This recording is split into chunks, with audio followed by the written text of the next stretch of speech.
Okay, great. Finally, audio. I really need to get better at sorting that out right from the get-go. I'm sorry, guys. Okay, so I've got popcorn and beer. Thank you so much for joining. Thank you, LWT, for confirming that the audio is in fact working. And so, guys, hello and welcome to another week of Cineworld. It's Cineworld live stream. It's been an amazing journey so far. It's been incredibly exciting to sort of have people following me on this journey, tracking every week new information seems to be coming out, and this week is no different. We've got a lot of things to talk about in the following episode, and there's a couple of things that I really want to touch on just before we get into Cineworld news. It will be relevant to Cineworld. Just to give you guys a heads up, I think LWT might disagree with me on this, but I'm going to be deleting some videos on my main channel. Now, that's a bit of a clickbait headline. Actually, what I'm going to be doing is I started this channel about 2 years ago, and it was when a couple of things happened. One, I became a popular investor in eToro, and being a popular investor in eToro was getting me a bit of finance, but also at the same time, my father passed away, and it made me think a lot about what I've been thinking about starting something like a YouTube channel for a long time, and it changed my perspective and made me realise that life is very short and I needed to get on with doing something like this. And basically, but when I started the channel, I didn't have a lot of direction. I knew I wanted to talk about finance, but I didn't know what specifically. And I've been really enjoying making videos, but I haven't been making them very targeted. And I want to create channels with much more of a niche. So I've got a few ideas for channels that I want to make. But basically, it will mean that the Cineworld live stream channel, this is why it's relevant, might be moved to its own personal channel where I have a HJG White Talk Cineworld once a week. That's where the videos are going to be posted. And so you'll be able to go to Money Talks, this channel, and you'll be able to scroll down, and that channel will be listed there. You'll be able to go watch these videos on there. I'll re-upload them there. But the live stream will be from there as going forward. I don't know when I'm going to get around to actually setting that up, so right now it's still going to be this channel, but I wanted to give you guys a heads up.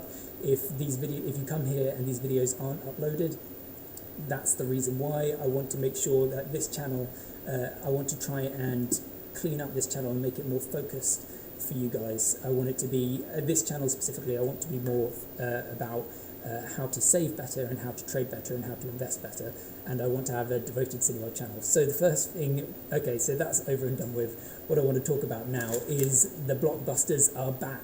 Okay, so this is so exciting. The Rock and Black Adam have had a terrific opening weekend. I wanted to talk about this with you guys all week.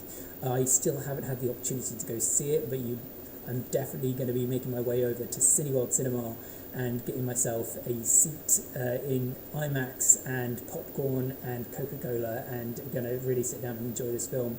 The first reviews pre-release had me not really nervous, but like I was looking on Reddit, and lots of people were talking about how The Rock is playing The Rock, not Black Adam, and I was sort of thinking, people show up to a movie to see The Rock, and no one knows or cares who Black Adam is, realistically.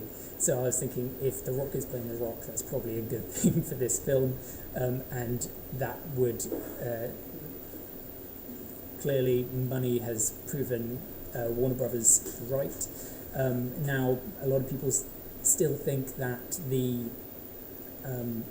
they still seem to think that Warner Brothers may have overspent on this. However, there is obviously in this film they hint at a Man of Steel 2 film, and I think this budget for this film is right, considering the fact that they're trying to set up DC Studios, which is absolutely what they should have done from the get-go, but it shows that Warner Brothers Discovery, another stock I like, is under much better management, because they're not really because they are now focusing on quality of DC Studios, not just quantity, and just getting basically DC have for a while, I feel, been the clickbait of superhero movies. So you got Batman v Superman is just such a clickbait title to a film that was basically nothing about Batman versus Superman.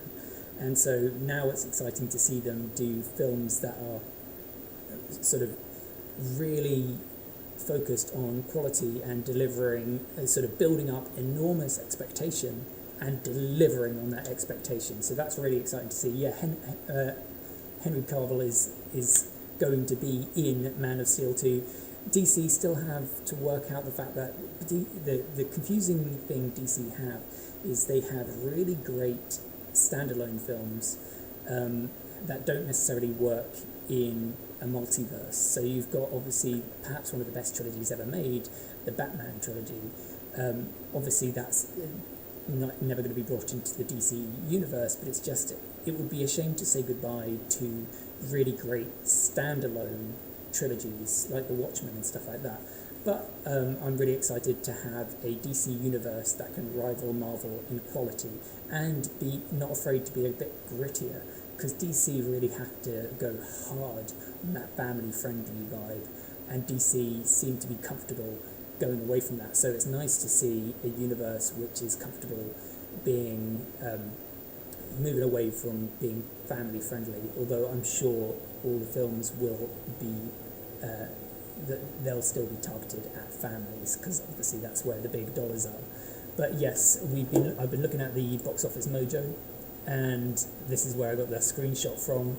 But also what's cool to see is other films also generating lovely amounts of income. So obviously you can see the power of having a blockbuster for a company like Cineworld. 67 million in the latest weekend worldwide, versus this is sort of what we've been having for a long time. This is a film that's performing well. This is a good performing film, and that's a blockbuster. 67 million for a blockbuster, 16 million for a good film. And you've also got these Halloween films also generating nice 16 million on the weekend, and that's not their opening weekend. I'll be excited to see how Halloween does and how Black Adam does over actual Halloween. I'll be interested to see which one outperforms. But given the fact that this seems to be a good quality film, I think we're going to be seeing a lot more people wanting to go to the cinema over the coming months. I personally feel like after a good film's just come out, it encourages more people to go to the cinema. And so I think people get hungrier and hungrier for good films as there are more and more. So competition is really good for cinema in terms of the sort of, you got Disney and Warner Brothers Discovery all competing to get people to see their films, and that's really exciting to see that competition coming back. Another thing I wanted to talk about was the US Bankruptcy Court approved Cineworld's undisputed lease rejections. So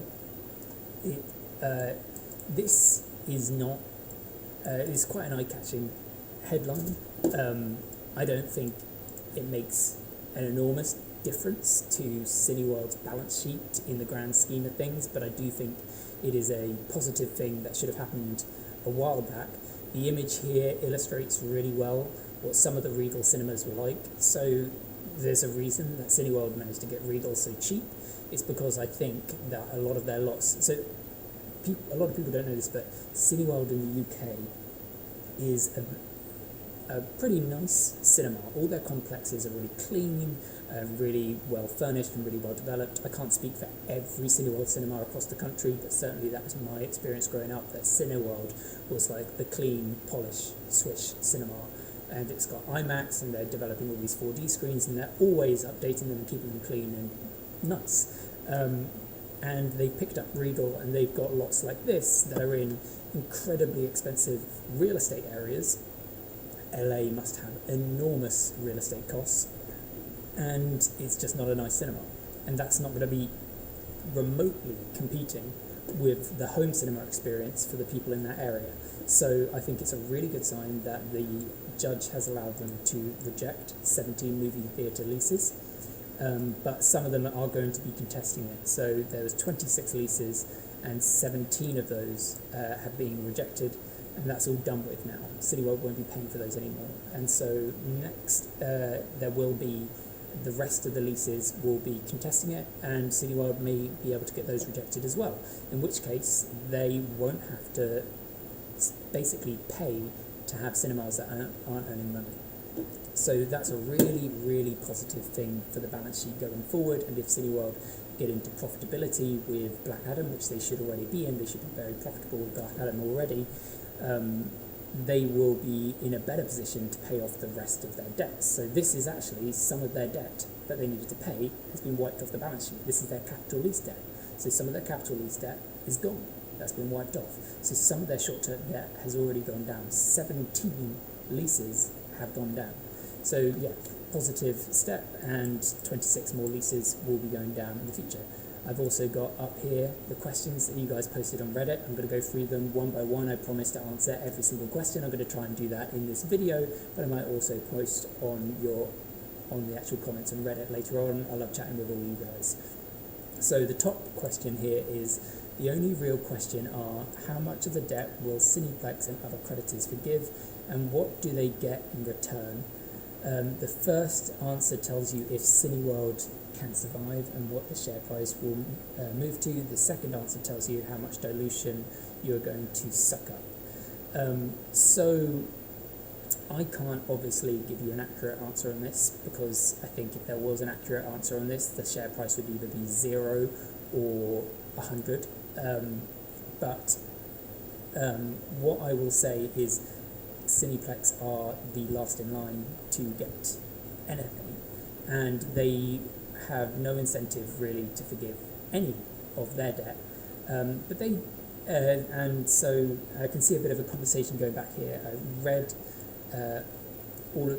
this conversation already, but basically it's, you guys are talking about the fact that yes, Cineplex are last in line because they won it in a lawsuit. Now, I've heard someone saying that in the comments that Cineplex, they're wondering about the fact that Cineplex got awarded the lawsuit unfairly. And this kind of, you could kind of have a debate around what fair is.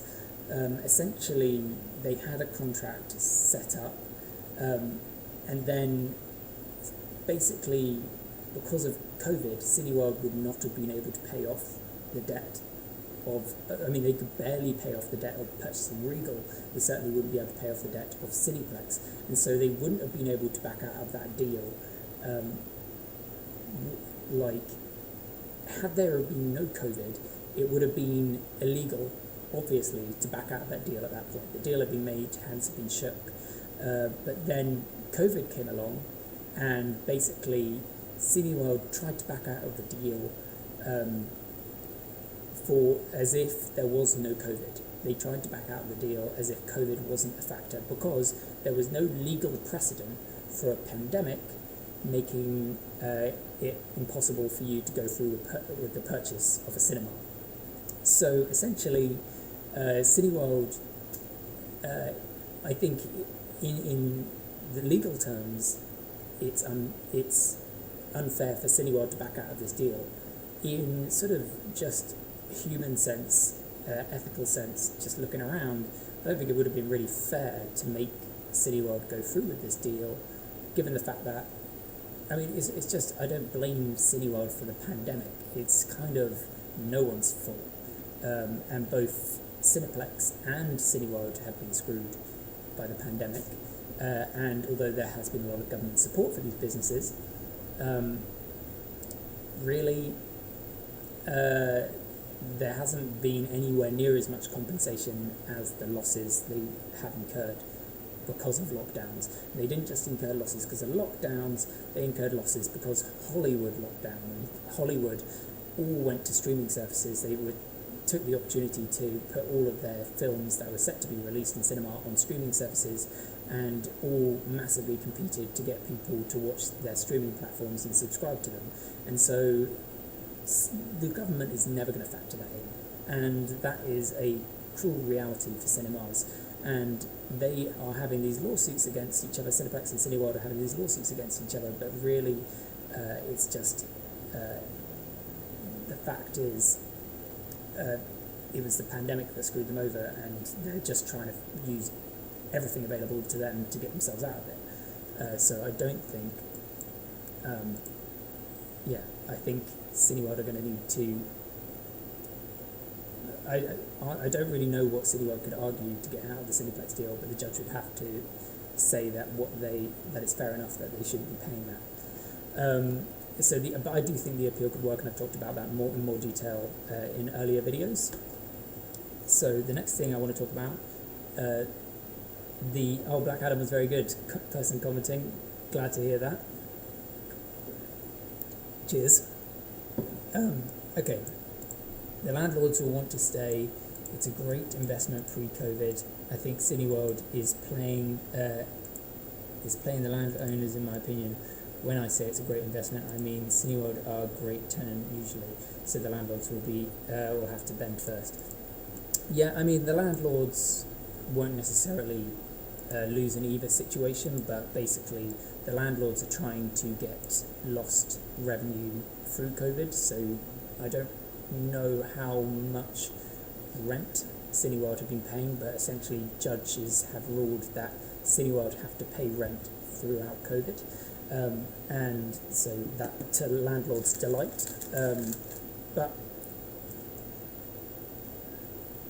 that could all change in this bankruptcy filing. This judge could rule that Cineworld doesn't have to pay that, or these landlords could say, okay, we're willing to to forgive some of this. So the chief people I'm expecting to forgive debt is potentially the landlords, because again, like all these people, they can't expect to get any money if Cineworld get liquidated. So, but they don't expect Cineworld to get liquidated. They expect that the alternative would be that Cineworld become a new company and the debt becomes equity, but the landlords are unlikely to want equity for the business. So yeah, it's a very interesting situation. Who do you think will what do you think will happen with Cineplex appeal? The original judgment seemed massively backwards towards Cineplex. Questions. So the original. So that was the question I read earlier. The original thing was not massively biased towards Cineplex. It was just the fact that the judge couldn't factor in COVID. Couldn't say that COVID was a reason for Cineworld to back out of the deal. He had to treat it as though Cineworld, for no reason other than the fact that they didn't like the business anymore, backed out. And now Cineworld can appeal various other, can go into more detail, into more nitty gritty. I think Cineplex are close to insolvency themselves now. In which case, Cineworld might have the opportunity to buy Cineplex again. But I don't see that happening anytime soon, unless things go really, really well for Cineworld over the next few months. Now it's in the US, it should be more interesting. I still think they will recover, but since the article with NCMI advertising, they still seem to have other debt we don't know about. Okay, so do they have other debt we don't know about? Certainly, they most likely will. This is why I find debt is a really hard thing, and it's been one of the best things about this Cineworld investment for me, learning so much about it. Debt is one of the hardest things to factor in with valuations, because it's really easy to go to see how a company's cash is growing all the time, but then to factor in the fact that to just remove the price of the debt from their valuation is really hard, because you've got to value what the assets the debt purchased. And in Cineworld's instance, they purchased Regal Cinema. They purchased it for a really good price. They just happened to lose years of revenue while holding it. So that's the interesting thing about Regal Cinema's debt is, the Cineworld Cinema's debt is just that it was sensible when they got it, but now it seems a little bit it seems very, very unreasonable. Right. That's actually all the questions on Reddit today, guys. Sorry if my head's been a little all over the place. I only had about 5 minutes to put this presentation together. I'm really excited to go see Black Adam, and really grateful for all of you guys joining. I am going to wrap this up now. Unless there are any other questions, you can just throw them into the chat. Leave questions on the comments on this video. By the way, I answer every single question on my channel, and I'll answer every single question on Reddit. So if you send me a question, I will definitely answer it. I just want to say again that a reminder that these videos might get taken down and putting on a Cineworld exclusive channel where I might be doing sort of good videos on Cineworld just for that channel. So yeah, be aware of that. If you come to my channel and my videos are down, just go look for a HJG White Talk Cineworld or whatever it's called. It should be quite clear at the bottom of my channel page. So okay, hope you look forward to that. I've really enjoyed this episode. Thank you very much, guys. Goodbye. This is the awkward bit where I say goodbye and then have to work out how to end this stream.